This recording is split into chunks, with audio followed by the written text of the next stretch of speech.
going to do a short, he'll do some readings out of his book, and then afterwards we're going to open it up for questions and answers. But we also have refreshments in the lobby, coffee and apple cider and that sort of thing. So I hope you stay and have refreshments afterwards as well. So, oh, by the way, my name is Michelle Buman. I'm a program specialist here at the Senior Center. But we're here to see John tonight. And I'll tell you just a little bit about it in case you haven't already gotten his book and read the inside back cover. He received his medical degree from the Mayo Medical School in Rochester, Minnesota, and his MFA from Ashland University in Ohio. He served as a combat physician and flight surgeon for the U.S. Army and completed 3 combat tours in Iraq. His writing has appeared in the Best American Essays, River Teeth, and other literary journals. And we are here to celebrate his new book that has just been printed this week, I believe. So why don't you come on up and...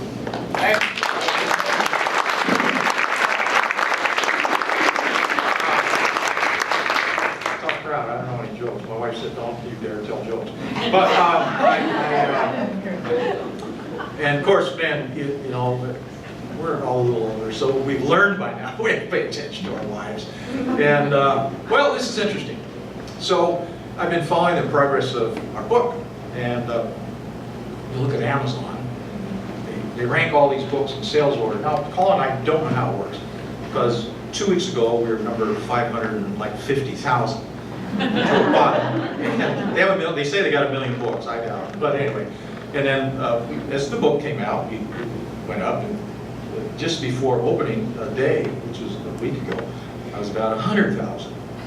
And I'm happy to say that we've gone all the way to 6,000 yesterday, and then back to 9 today. So I'm not so sure what that means. Is somebody returning books? Or what is this all about?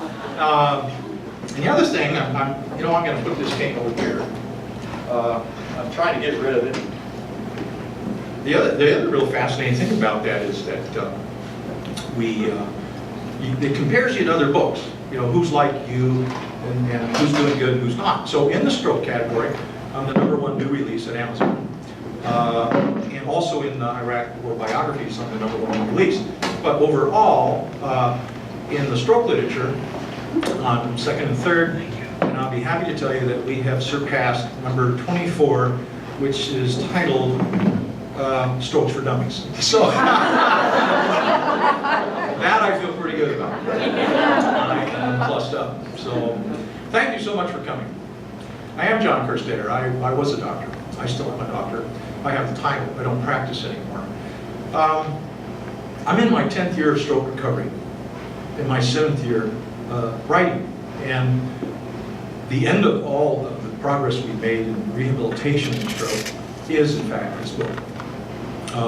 It outlines my boyhood starting on the Oneida Indian Reservation in Wisconsin, single-parent family. My mother raised 3 kids on the reservation and moved us off at a very young age. In fact, I was 4 years old when we moved away.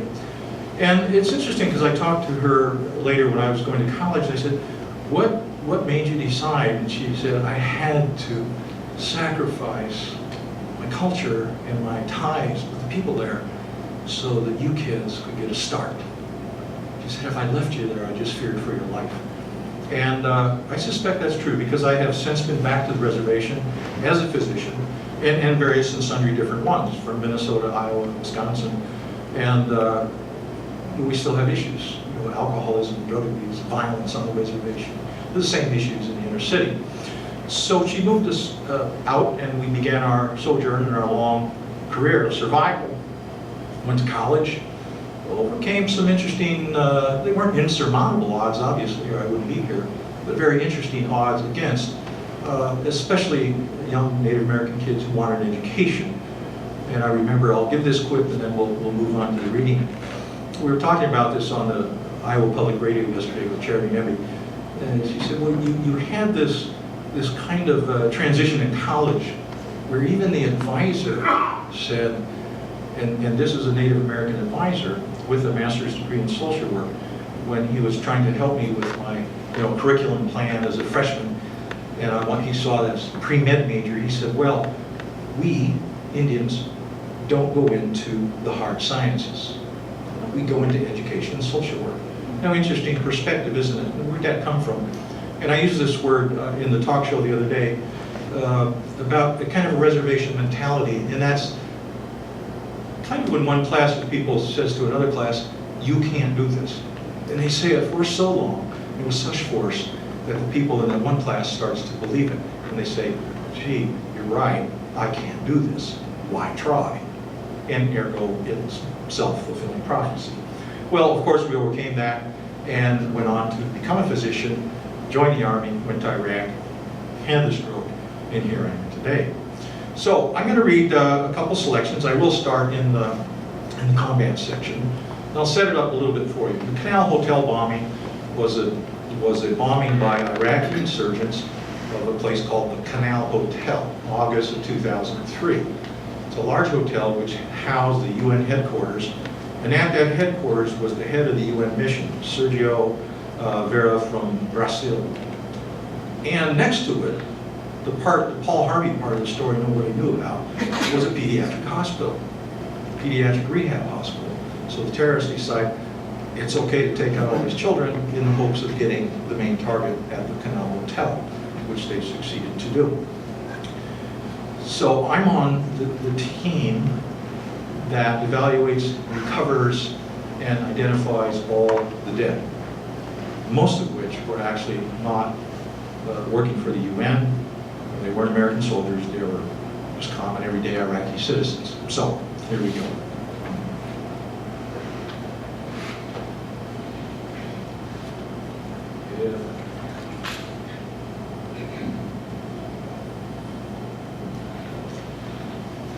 Barriers in the sand and clear lines of authority gave soldiers a sense of control over their sectors of combat in Iraq. But they quickly learned that mere lines did not allow them to control much of anything.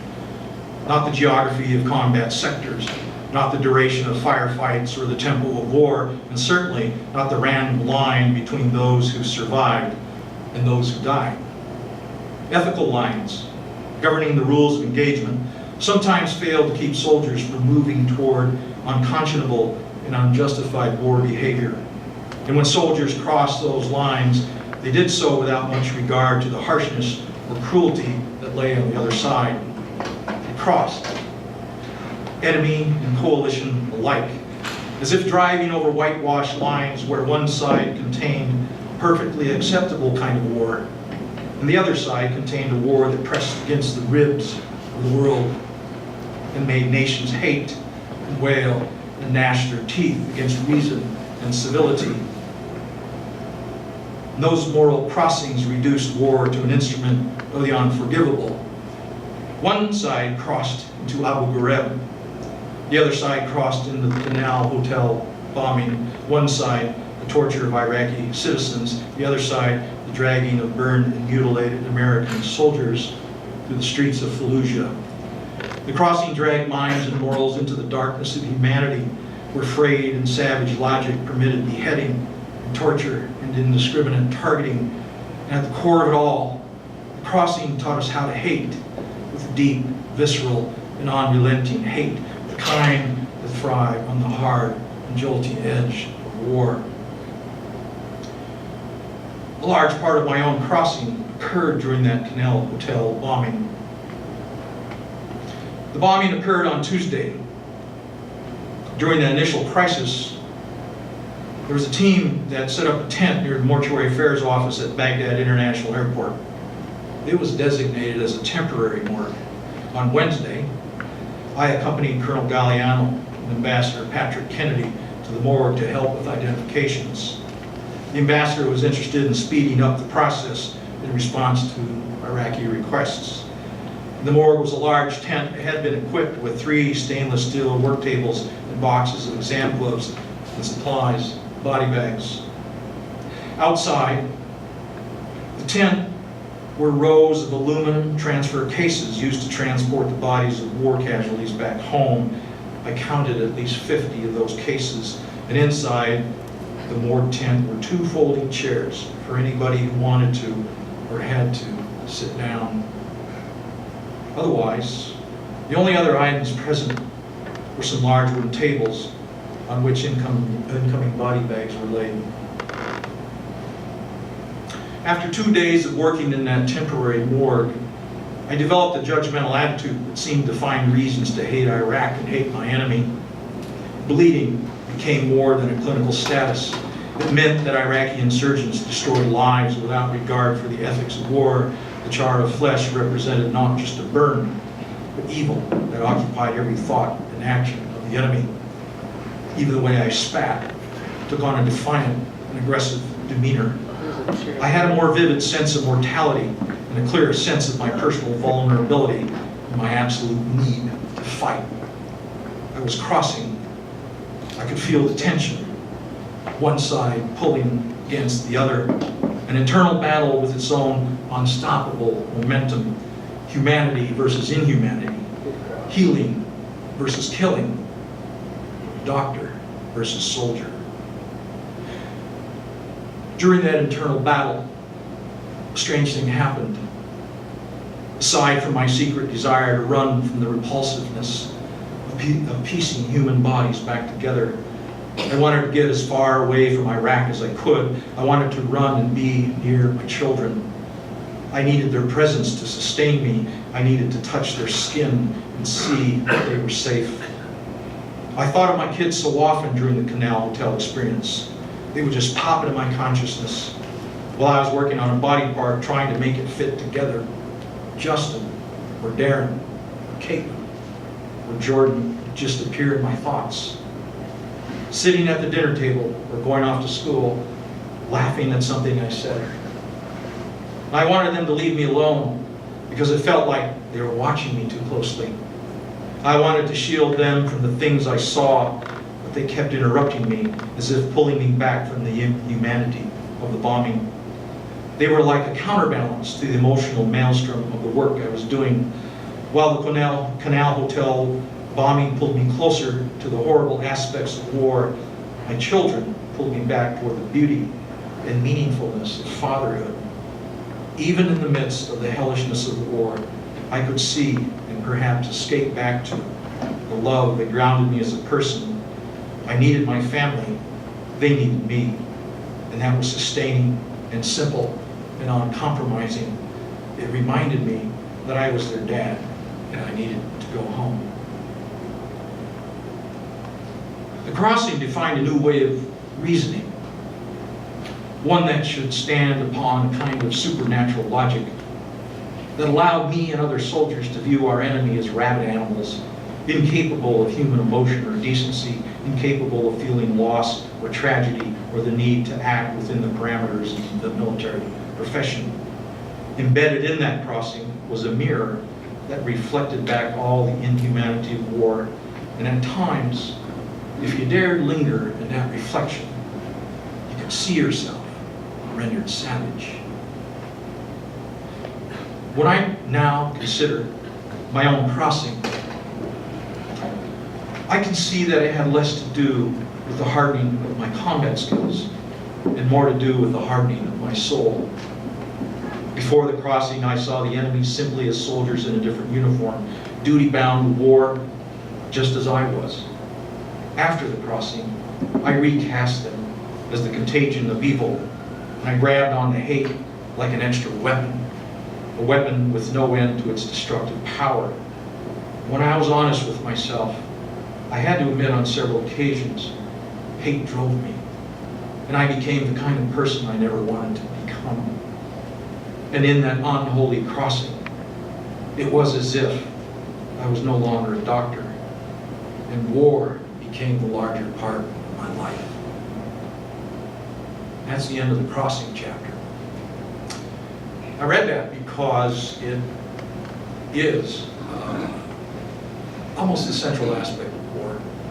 When a soldier, doesn't have to be a doctor soldier, it can be any soldier off the street. And most of the soldiers in the military are 18, 19, 20 years old.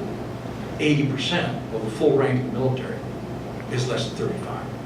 There's very few people at my level, at the colonel level and above, a handful compared to everybody else. Now, I'm a fairly educated man.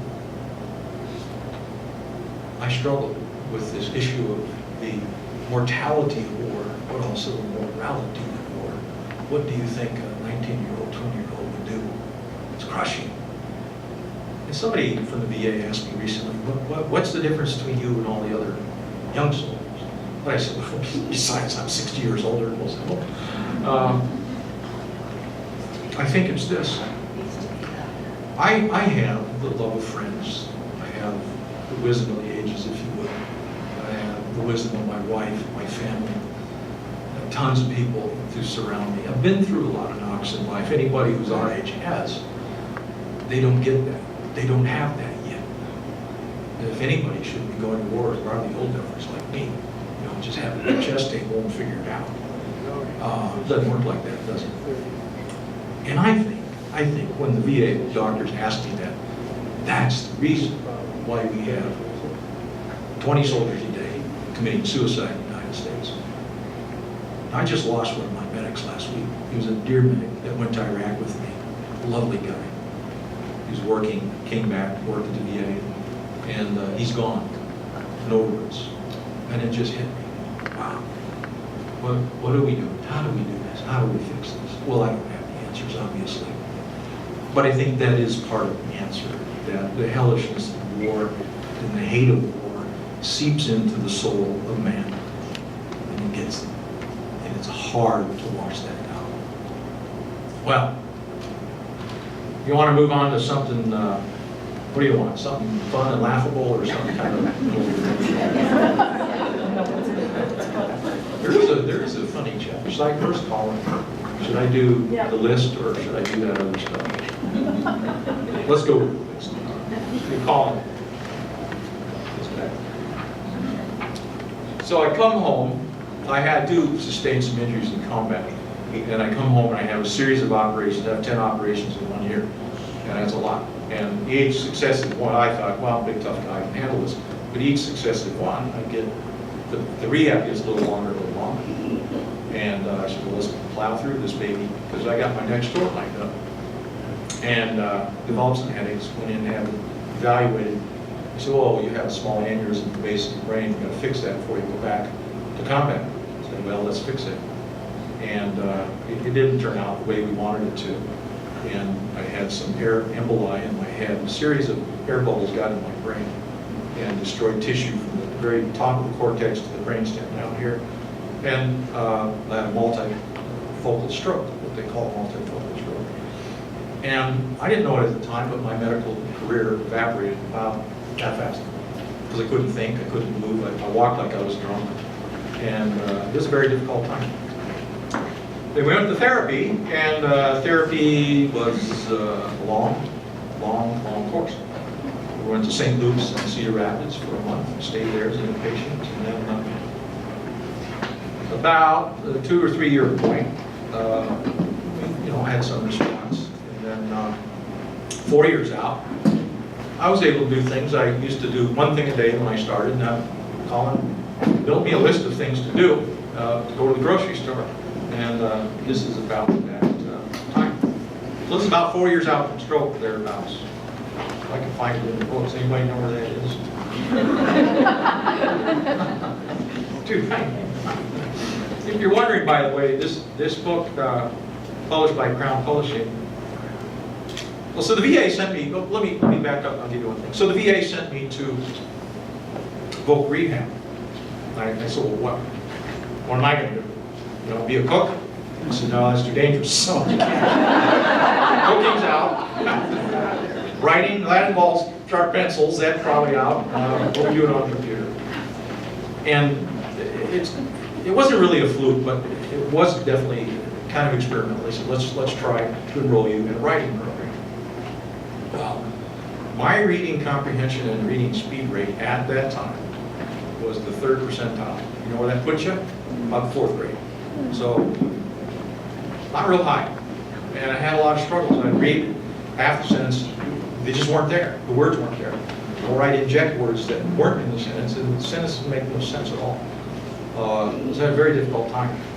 I said, well, this won't work. This is like an experiment in terror. They said, let's just try it. You had an open mind, let's try it. I said, fine. And we found a program that would take me, and we gave full disclosure, And they said that no matter, we'll work with you. So we did. And we started writing and writing and writing and writing. And when I finished the program, I had 100 revisions, okay, to my thesis. And the thesis was kind of the shell of this book, a lot of outline based. But beyond that, when the book was finally sold in Crown Publishing, they worked, and we worked, and I worked for years on it. It now has over 350 revisions, and that is what you have here. So, the list. Iowa City, summer of 2009. Toothpaste, toilet paper, hamburger, ketchup, and buns. 5 items make a Saturday morning grocery list. Call and rehearse the items with me face to face, asking me to repeat the list. It was the only way she knew I understood her. When she asked if I understood, I was nodding my head. On the way out the door, I double-checked my wallet for money, stuffed the list in my left pocket, and headed to the grocery store. Got it. Simple. Drive directly to the store, buy the items on the list, return home 30 minutes max. En route, I stopped at a coffee shop. Panera, by the way. I bump into a friend and we banter about the everyday stuff that coffee shops elicit. Our families, current events, politics, the recent trend in the price of gas. 2 hours pass. As I finish my coffee, I remember I'm supposed to go to the grocery store. At the store, I wander the aisles and gaze at the shelves. I traveled every aisle up and down, sometimes twice. I was looking for something, but didn't know exactly what. The meat and seafood section were especially appealing. I watched live Maine lobster and silver-tailed tilapia swim in plexiglass cold water tanks. Their movements fascinated me. I finally decided on 1 pound of king crab legs and 2.5 pound T-bone steaks. The demo lady at the end of the aisle near the seafood displayed a special cranberry horseradish sauce that she promised went well with steaks. I gobbled the sample on a cracker. Wow, that's really good. She smiled. I couldn't imagine we didn't have this at home. I added 2 jars to the cart. In the bakery, the yeasty smell of fresh bread overwhelmed me. I gently laid 2 French loaves in the child seat up in the cart, up high, out of danger from being crushed. I added 4 eclairs, just for effect. As I thought about dessert, I sensed the need to get some other items, but I couldn't remember what they were. Whatever information was conveyed in the non-existent grocery discussion with Colin had vanished. So, of course, I wasn't concerned that I didn't remember. I only knew that I was in a grocery store, I knew how I got there, and that I needed to buy food. The list in my pocket did not even register in my mind. I had no agenda, no plan, no list. Just this compulsion. Buy food. Following that general notion, I roamed the store. Pickles. I need pickles. Barbecue sauce would be good. And cake mix. I added 3 milk chocolate, 3 French vanilla, and 3 lemon, all on sale. I savored the thought of Colin being so happy with me because I looked for discounts. Bright orange placards announced a temporary price reduction on cake frosting. I added 6 cans of various flavors, then rushed over to the dairy department and threw in 3 blocks of cream cheese, because I always use cream cheese with my frosting. Near the cream cheese was the yogurt aisle. I couldn't ever recall seeing so many interesting combinations of fruit and yogurt. 10 cups for $8. Steal. I arranged them artfully next to the French bread. The bread reminded me that a nice cabaret would go well with the T-bone, so off to the wine section I rolled my cart. I spent a half hour gawking at the artistry of the wine labels. I finally decided on an Argentinian blend with a nice, colorful label. The wine reminded me that an aged cheese would be good. I headed to the cheese display. Same treatment as with the wine. I spent 30-some minutes eyeing the cheeses. In the cart went camembert, a wedge of Canadian Black Diamond, and the new cranberry goat cheese spread. Cheese needs crackers. I added 2 boxes of gourmet crackers.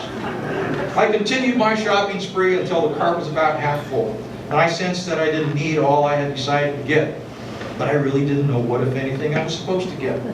So I decided to add just a few more small items. Jelly beans, tangerines. My wife likes them because they peel so easily. A few candy bars and a quart of Ben & Jerry's ice cream. At the checkout counter, the cashier asked if I had found everything okay. Yup, I said. Gonna have surf and turf tonight. How fun, she said. It looks like you're planning a party. Oh, just the two of us, I responded. She smiled. The tally went well over $100. I swiped my credit card and the bagger loaded the cart. Off to the parking lot I went with 7 plastic bags for dinner. I got home about noon. Colin was making lunch. I was so excited. I brought the groceries in and plumped them on the kitchen counter. I got you some jelly beans, I announced with a smile. Oh no, she began. What's all this? What happened to the list? What list? I asked. She moaned and shook her head. Then reminded me of our grocery conversation early in the day, of the list she made, of the folded slip of paper in my pocket. I told her I didn't remember any list. She asked me if I checked my pockets. 5 things. That's all you had to get. She was a bit upset with me. I pulled the list from my pocket. Oops, I said. I felt badly, but I had no remorse. I was not sorry for the things I could not yet control. How are we doing on time? Oh, I got one more page. Following my instructions from cognitive therapy, I made lists for everything. Medication, medical appointments, errands, writing, reading, free time, family time. I made lists for cooking and cleaning, for yard work and housework. Banking and taxes were on a list. Handling money was tricky without a list. Sometimes I lost checks for deposits because they weren't on a list. I decorated the house with Post-it notes. Take meds, feed cat, gas the car, stay home, VA appointment, read book. I left the cat out on the screen porch one day in the middle of winter. I didn't write a note to let him back in. I didn't set a timer to remind me. I left for the coffee shop, stayed for 3 hours. Colin returned home for lunch and found the cat still alive. When I got home, I caught hell from my wife and the cat. Something needed to be done, it's not on the list, it usually didn't get done at all. Thank you.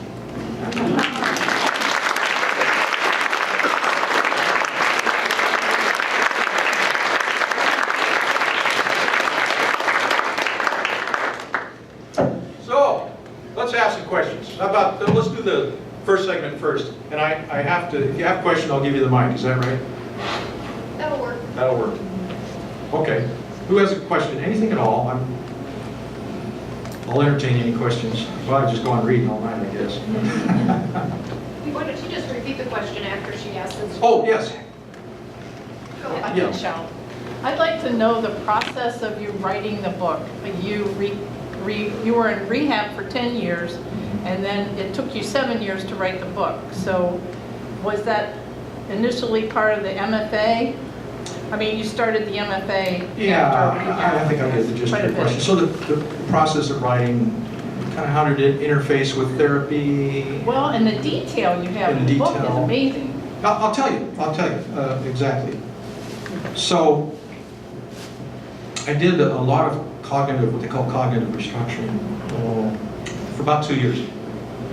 And I started out with, I literally could not read. I mean, so my therapist gave me a reading assignment. Go home, Colin's there. Go home, pick a book, read it with your wife. Come back 2 weeks, tell us what it's all about. Okay. So, being the scientist that I was, I picked string theory, which anybody know what that is? 11. It's a folding universe with 11 dimensions, and all. You know, physicists can't even understand it. So I don't know what was wrong with me. Anyway, I pick it. Of course, I don't understand any of it. I mean, I don't even understand the words, but I'm faking it. So I take the book back. They go, well, tell us about string theory. Wow, that's about strings. All right, wise guy. What does this mean? I have no idea. Why'd you pick this book? Well, because I was afraid to show you that I might not be able to read. Okay, well, we already know that. So you're not blowing smoke on anybody, so let's just pick a better book. So I go home and pick Ayn Rand, you know, Atlas Shrugged. You know. Same deal without the numbers. Go back. They said, well, this isn't working. They got the level all the way down to Charlotte's Web. So I used to go to the public library. I go in the children's book section. I pull books off in secret. Go into the corner, kind of look around, and I read the kids' books.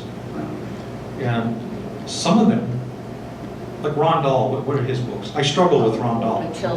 Too complicated. James the Giant. So yeah, so I had to go back and back and back, and I didn't get to picture books, although I did pull them out, and I read them, and then I went forward from there. So I tell you all that as a backdrop of writing. So first of all, I got to read in order to write. And therapeutically, in the first 2 and then the 3rd year, I began to show improvements in reading and comprehension and things like that. Not much. I mean, over 5 years, we went from the 3rd percentile to the 4th percentile. So I got a 1% improvement. That's probably within the standard error of mean. So that's not a lot, but it is something. And I was showing some improvements in the ability to handle simple sentences and things like that. Memory, gone. I couldn't memorize a list. I couldn't, 5 things on a list, forget it. Not going to happen. So they said, as a component of my cognitive restructuring, but also a component of my PTSD therapy from war, they said, let's have you write a little page about the worst thing that happened to you in combat. Now, this is the therapist talking. And as the physician, I'm going, yeah, right. Who's got the stroke, you or me? Because it didn't make any sense. Why would you want me to write about the stuff that's in this book? Very difficult, some of it. I didn't understand that. They said, well, you got to try it. I go, all right. So I did. So I wrote half a page. The stuff was terrible. They said, well, this is the start. And the next time we did it again, then we did a few more. And writing as therapy kind of took hold, and I was able to begin describing some of those things. Now, mind you, the sentences were all chaotic. It didn't make any sense. But they said, well, there's things in here that are very powerful for healing. I go, that's interesting. My neuropsychologist eventually gets to the point where he says, we've got to do some kind of vocational rehab, so I want to send you this writing program because I think it's something you could do. And I didn't believe it. We found a program to take me off, we went. Now, those first exercises were attempts to write my combat experience. And they're difficult because I'd write them and all the sentence structure be all goofed up. I mean, I didn't know, sentences have nouns, I don't know. I sat next to a fellow next to me, we became good friends. His PhD in grammar of all things.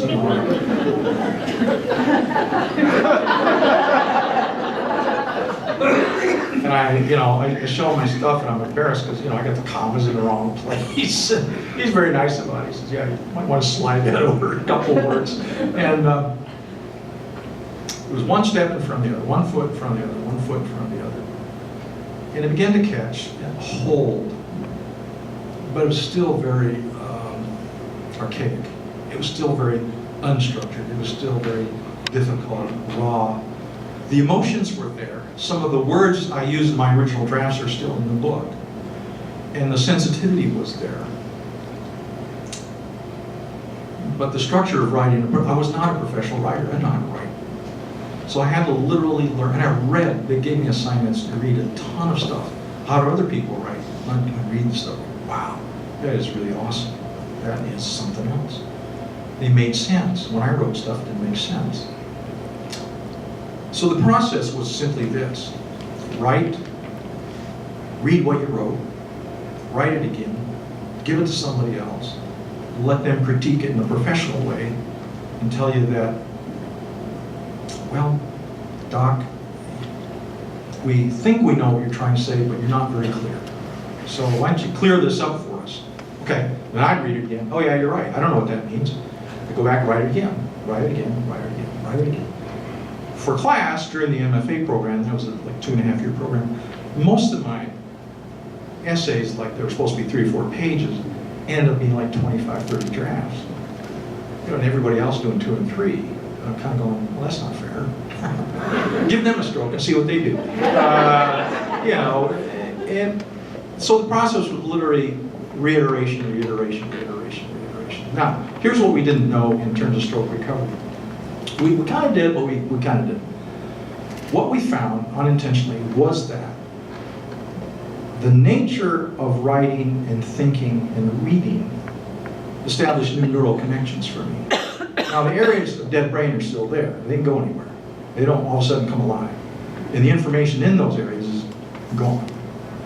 But there's an area around the dead area which still responds to the requirement for information.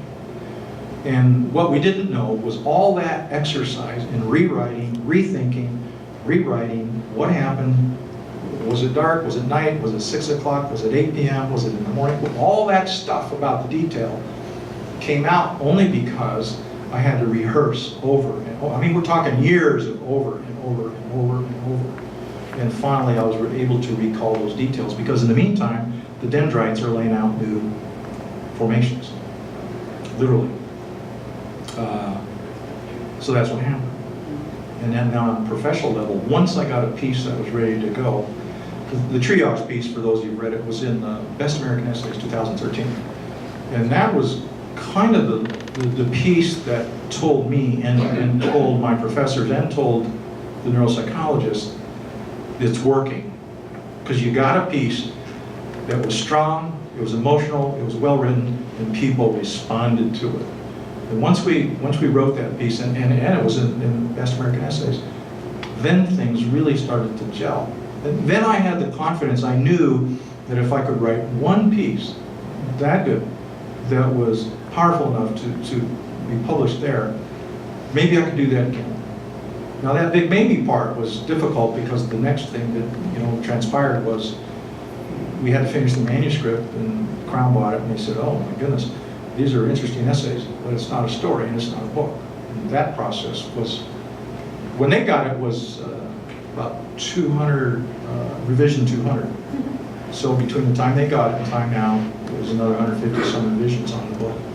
Completely rewritten in the last year, twice. And the biggest problem I had, and I still have, is I didn't understand this concept of a narrative arc and a theme. I could write an individual chapter, and then between them I just go, try to sew them together. Well, that doesn't work as a story. It has to be linear. It has to make sense to you from beginning to end. So that's a long-winded answer to a short question. Does it make sense? Okay, all right. Who else? There's got to be some more questions in here. Ask me something tough. Yes?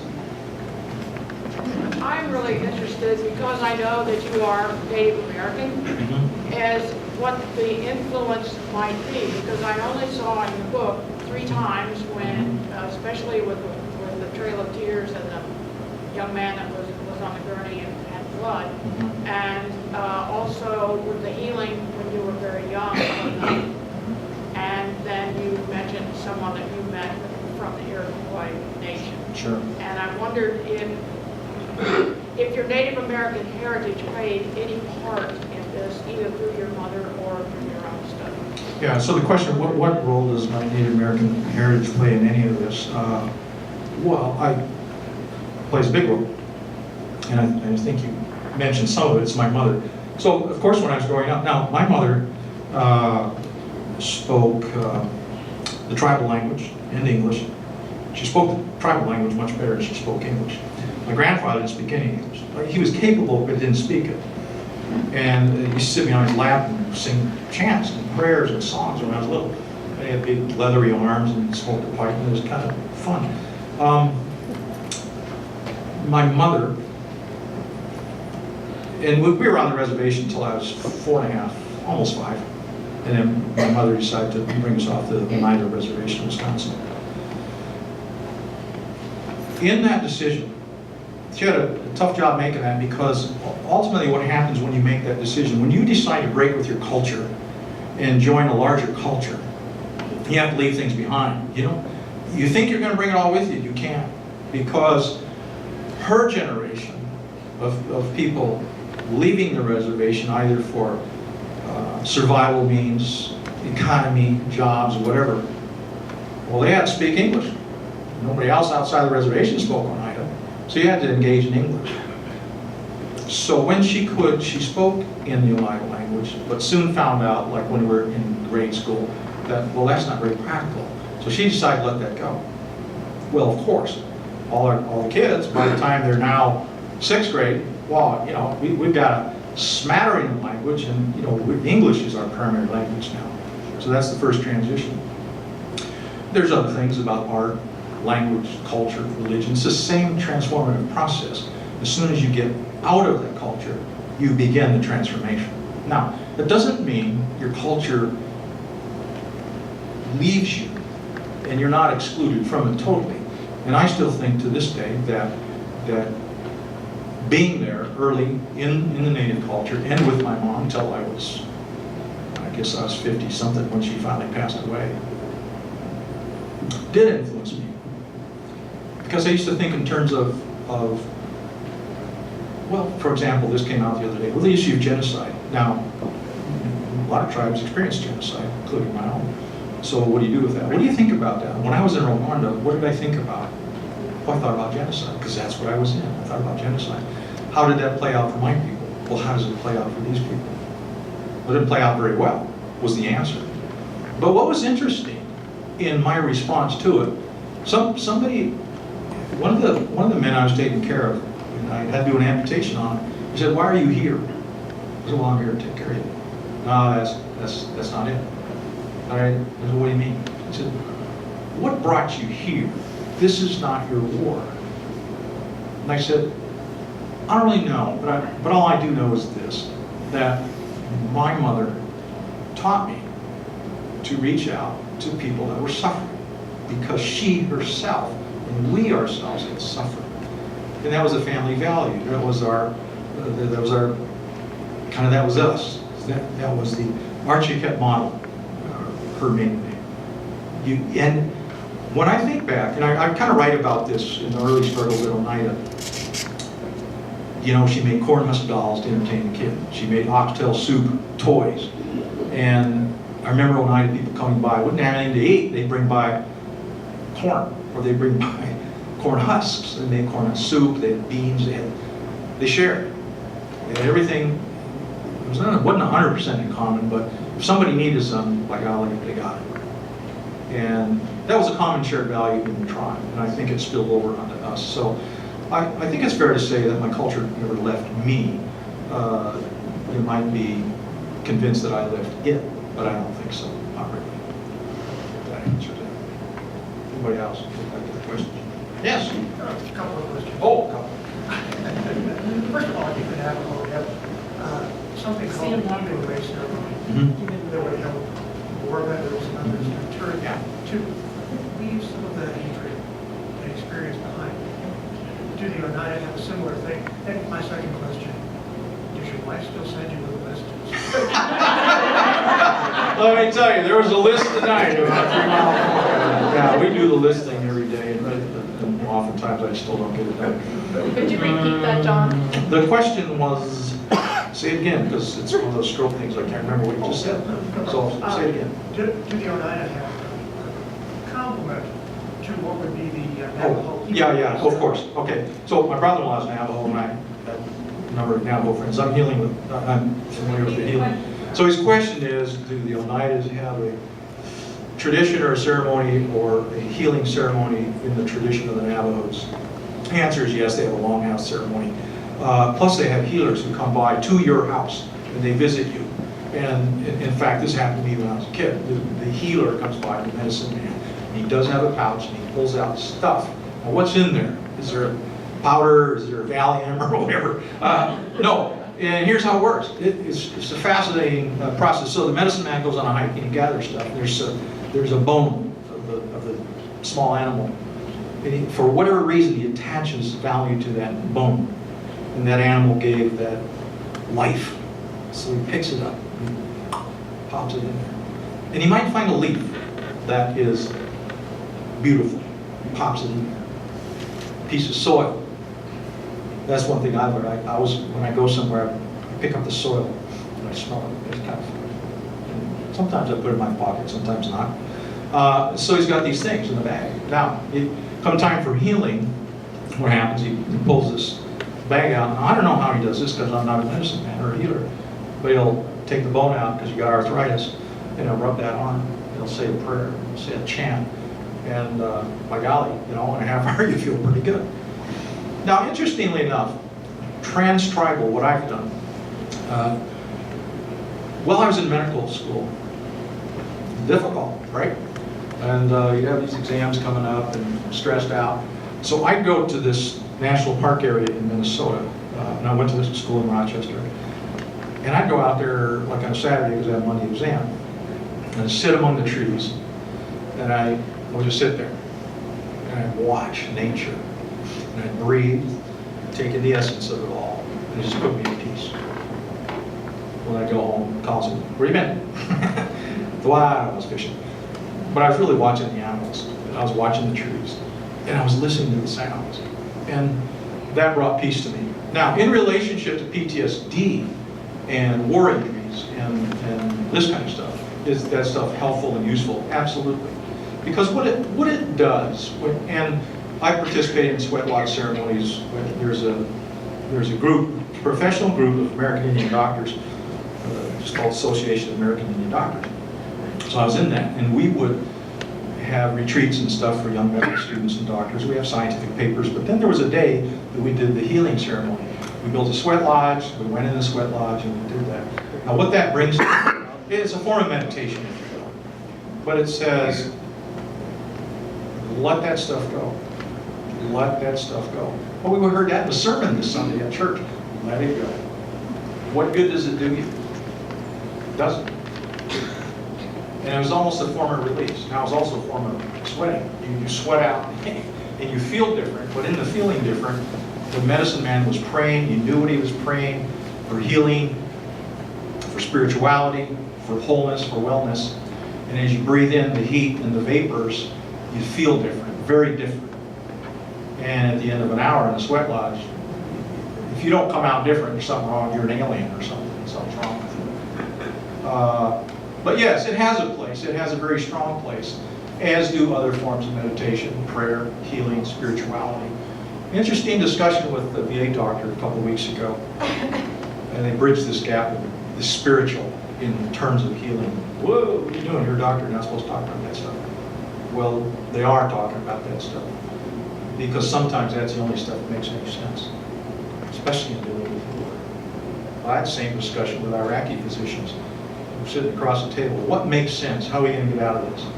Well, I don't know, but war is not the answer, but maybe spirituality is. Interesting. I'm getting the high sign. Oh, I'm not. No, we got 10 minutes. Come on. Who's got another question? Who wants to do the answers? Yes. Yeah, so were you in the military first or a physician first? And you want to say a little bit about how those went together? Question was, I'm military first, a doctor first, and how did that come together? I, as a young man, I had just a driving desire to become a doctor. But I also got exposed to somehow the driving desire to explore the military. Now, the Uniteds are great warriors. Our tribe's great warriors. We've fought in every war that this country's ever had, except Civil War. We have warrior ceremonies that honor the warriors.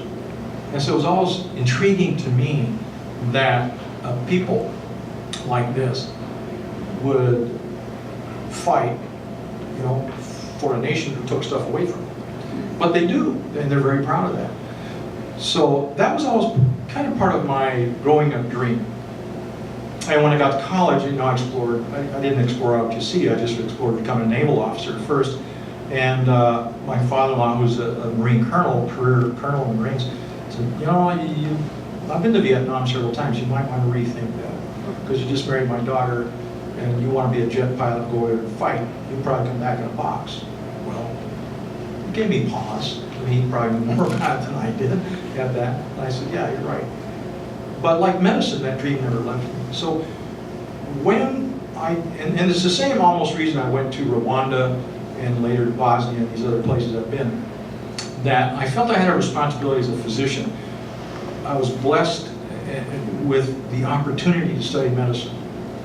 It was grand and glorious to be in the ER, because I just got to, literally be in the mix of saving people's lives, literally. And I just soared. I loved it. And to give that gift to somebody And then I said, I can't just share it with the people here. Because, you know, we have a lot. I mean, okay. But the people in Rwanda don't. So I went. And you know what? When there's a lot of people on a battlefield, they need doctors like me to go. So I said, I have to be a part of it. It was almost part of my nature, if I can explain it like that. There's almost no other explanation. It's not a rational thing. I mean, you don't sit down with the Ben Franklin approach and draw a line and go, what are the pluses, what are the minuses? Because, you know, there's way more minuses than there are pluses. But that doesn't matter. What matters is what's in the soul of a person. And if you're called to do that, that's what you go do. You know, Chuck's spent a career in the Navy. It was a calling, wasn't it? It wasn't just a job. It was a job, man. Are you kidding? We've been paying like 10 cents an hour for what we do.